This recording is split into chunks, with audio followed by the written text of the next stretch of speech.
প্ৰতিজন অসমীয়াক মই আপোনালোকক বহুত বহুত প্ৰণাম জনাইছোঁ। আজি জাতিৰ জীৱনৰ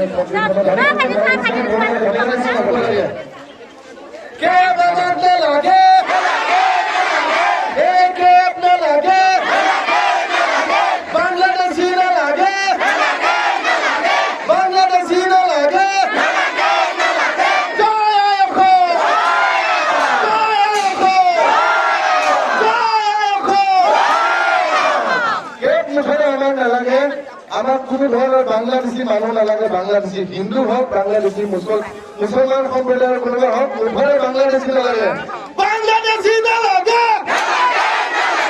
বাংলাদেশী নালাগে। আৰু যদি আমি গীতৰ ভাষাৰে কওঁ, আজি মই গান নাগাওঁ, আমি কালি পৰহিৰ পৰা আমি লাগি আছো প্ৰতিটো দলৰ লগত, প্ৰতিটো সংগঠনৰ লগত এই বিপদৰ সময়ত আমি একগোট হৈ আছো। প্ৰথম কথাটোৱে হৈছে আমি গোটেই মানুহবিলাক অসমীয়া হৈ পেলাই থাকিব লাগিব। প্ৰথম কথাটো আমাক যেতিয়াই বিভক্ত কৰি দিব সৰু সৰু ভাগত, তেতিয়া আমি হাৰি যাব লাগিব। আৰু যদি আমি এনেকুৱা একগোট হৈ থাকো, আমাক কোনেও হৰুৱাব নোৱাৰিব। সি লাগিলে কেম হওক, ভাৰতীয় চৰকাৰ হওক, অসম চৰকাৰ হওক, আমি যদি একগোট হৈ থাকো, কোনেও আমাক হৰুৱাব নোৱাৰিব। দেশ খুলিলে নালাগে আদেশ, মূলৰ কব দেশ খুলিলে, দেশ খুলিলে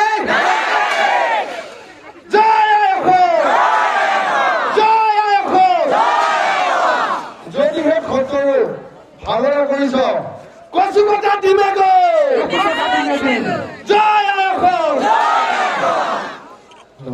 আমাৰ শিল্পী আমাৰ